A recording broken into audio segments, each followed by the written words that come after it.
মধ্যবিত্ত পরিবারের সন্তান মানেই হচ্ছে একটা ব্র্যান্ড। যুবক ভাইরা, আপনি কোথায় রাখবেন আমাকে, আমি সব জায়গায় থাকবো। শাক সবজি দেন তাও খাবো, ডাল দেন খাবো, গোস্ত দেন খাবো, মুরগি দেন তাও খাবো।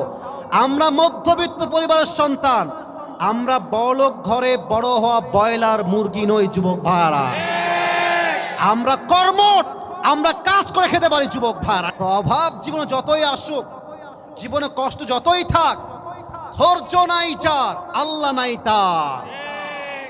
মধ্যবিত্ত পরিবারের সন্তান মানেই হচ্ছে একটা ব্র্যান্ড। যুবক ভাইরা, আপনি কোথায় রাখবেন আমাকে, আমি সব জায়গায় থাকবো। শাক সবজি দেন তাও খাবো, ডাল দেন খাবো, গোস্ত দেন খাবো, মুরগি দেন তাও খাবো।